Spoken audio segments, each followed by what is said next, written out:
sais, moi, je me plains tout le temps. J'utilise ma voix, ma tribune pour dire n'importe quoi. Je me plains quand il fait chaud, me plains quand il fait frais. Je me vante que je connais tout, mais dans le fond, je connais rien. Je connais rien, mais je fais semblant. Je suis rendu passé maître dans l'art de parler sale, d'agrémenter mes histoires pour me rendre intéressant. J'ai une haleine de cul parce que quand je parle, c'est fécal. J'en dis ben des affaires, mais faut me prendre à la légère. Je suis bourgogne, j'y peux rien. Je suis un emmerdeur de première. Salutations à tous, c'est Dez pour ce merveilleux 10 10 de cidre 2018, le décide, le calendrier de l'Avent, des cidres du Québec. Et j'ai aujourd'hui quelque chose qui est tout à fait nouveau, que je connaissais pas du tout. Donc c'est peut-être pas nouveau, en tout cas moi je le connaissais pas. J'aime ça, je m'en connais pas. Le merveilleux Whip de Sarah Cole, cidrerie Sarah Cole, de La Chute. Un nouveau petit coin pour des cidres, dans ce des cidres. Donc le whip pour une canette, une belle petite canette, un beau petit 3 et une poussière pour la canette. Ce qui pourrait nous dire, nous laisser croire que c'est un peu comme les autres canettes que j'ai eu, beaucoup d'autres cidres dans la canette, tu sais que c'est pas nécessairement la bonne qualité. Par contre, tel qu'il est indiqué sur la canette, World Cider Award 2017 pour le style winner, donc pour cidre pétillant gazéifié, remporté le meilleur cidre de ce style-là. Donc j'imagine c'est pour ça que c'est marqué aussi cidre premium dessus. Donc, Whip, Sarah Cole, cidrerie. Un cidre, comme j'ai dit, cidre pétillant gazéifié. C'est un grosse canette, 473. C'est 6,3% d'alcool. Rentre un peu plus que les autres canettes qu'on a eues. Les autres cidres.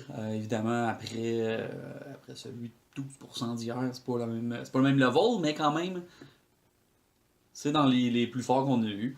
Une très belle couleur, très foncée. Très jaune, ça dépasse paille. Ça, là, on approche, on choisit jus de pomme pour pas dire autre chose qui pourrait sembler négatif. Ça sent la pomme, hein? On se trompe pas, c'est ça qu'il y a dedans aussi. Son goût franc rappelle le son du fouet et les saveurs uniques d'un cidre sec européen. Je continue à le faire toute la journée, ça. Je vais faire mon chialeux, mais ça me dit pas mes pommes. Fait que je vais dire que c'est de la Macintosh. Donc, une bonne odeur de pomme sans que ça sente sucré, juste un petit subtil un peu comme le jus de pomme traditionnel, disons.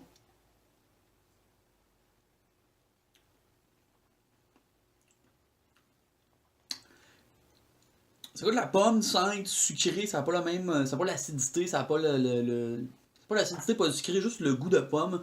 Puis on finit ça avec un goût très fort d'alcool en bouche. Je dirais qu'il n'est pas extrêmement pétillant, mais il a peut-être shaké un peu dans mon sac à dos en s'en venant. C'est peut-être ça. On va lui laisser le bénéfice du doute. Par contre, ça sent pas. Je vois pas grand chose. Pour un gazéifié pétillant, il a pas de l'air tant.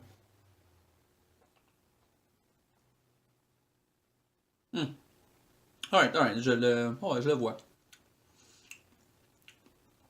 Très bon. Très bon. Ouais, on pas un peu pétillant sa langue. Comme je dis, c'est un fort goût d'alcool qui reste en bouche après. Mais c'est quand même un sec très facile à boire. Qui est justement parce qu'il n'est pas trop sucré, donc on peut aisément continuer d'en boire. Ça, c'est la petite découverte. Moi, je l'ai trouvé en épicerie spécialisée de bière, en fait, de microbrasserie. Et donc, qui ont aussi du cidre et du vin. Peluso, pour pas le nommer. Mais sinon, je ne crois pas que ça se trouve dans les épiceries. Je n'ai jamais vu. Probablement, ça va être plus d'un place produits du terroir et, comme je dis, dépanneurs spécialisés en microbrasserie. Si vous voulez vous procurer, cidrerie Sarah Cole, Whip. C'est vraiment en gueule. Fait que, bon décide. Visitez podcastination.ca. Puis, cheers!